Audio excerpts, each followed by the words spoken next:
The 150th running of the Kentucky Derby, a landmark edition of America's most famous horse race. And my goodness, did the Run for the Roses match the moment. You know the phrase, by a nose? Yeah, you're about to see the very definition of it. These three coming down to the wire. Who's it going to be? Oh, it's a photo of the Derby. Oh, it's a photo. Was it Mystic Dan or was it Sierra Leone? It was Mystic Dan, the number 3 horse at the top of your screen. Incredible. It's the 10th by a nose finish in Derby history and the first since 1996. Mystic Dan was an 18-1 long shot, but Brian Hernandez Jr. rode him to an unforgettable victory. I asked him to go for it, and he shot off. I'm like, oh man, we got a big chance to win the Kentucky Derby.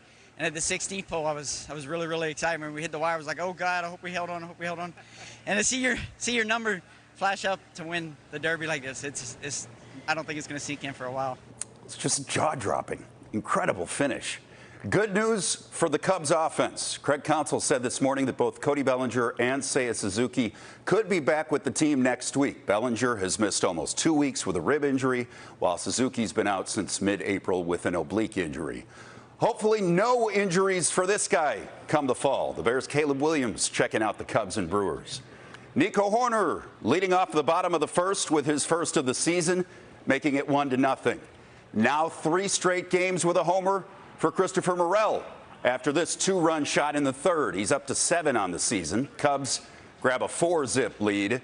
And then Patrick Wisdom goes deep in the 6th for his first of the year. That made it 5-zip Cubs, and they hang on to beat Milwaukee 6-5. Hey, Caleb's officially 1-0 in Chicago. Just saying. For Wisdom, nice to get the win and nice to get into the home run column.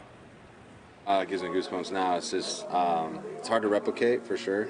Hard to describe. It's the crowd feels like the part of the team in a way, because they always got your back. And so when you come through, not only for your team but for them, it just kind of makes that moment even bigger.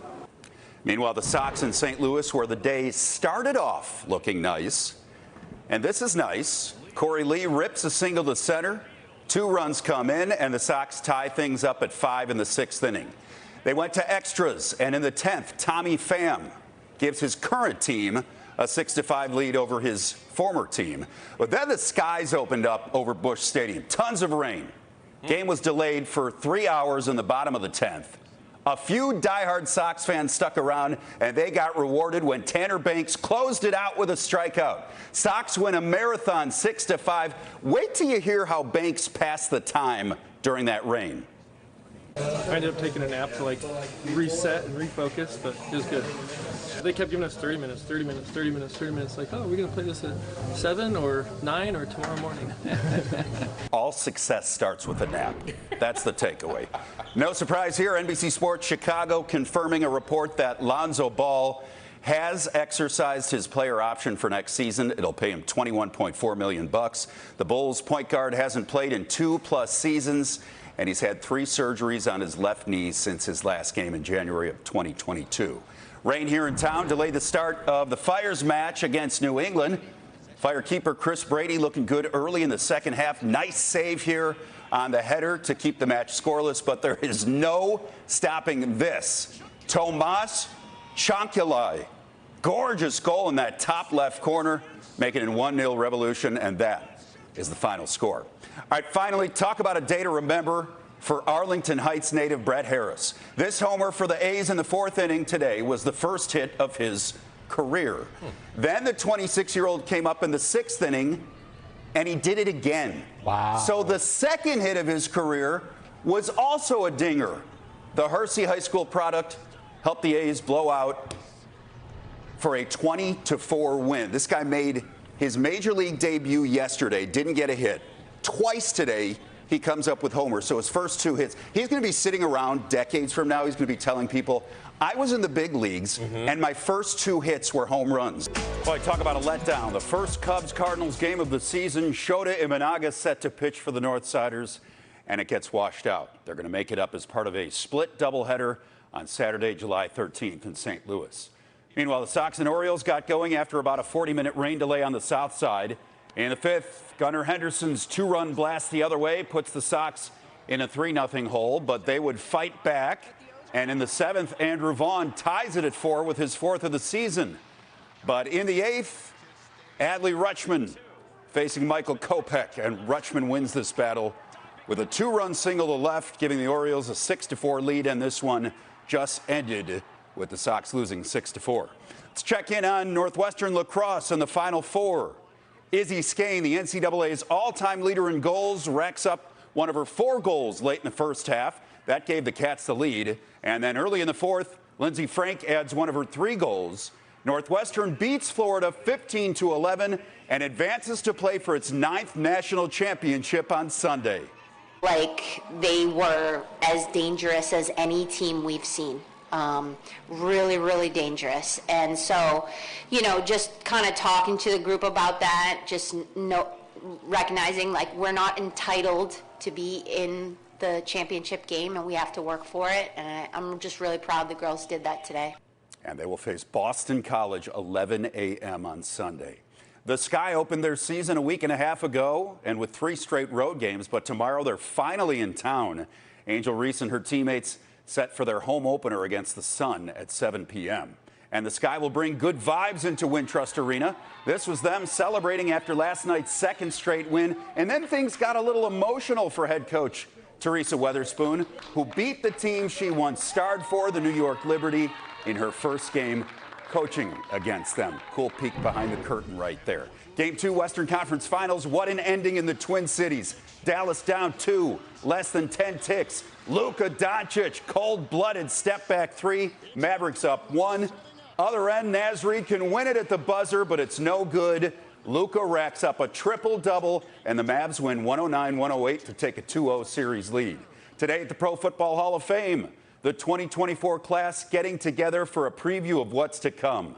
Devin Hester, Julius Peppers, and Steve McMichael's wife, Misty, all getting a sneak peek at the class's museum exhibit that fans will see in early August. We can't wait for that weekend.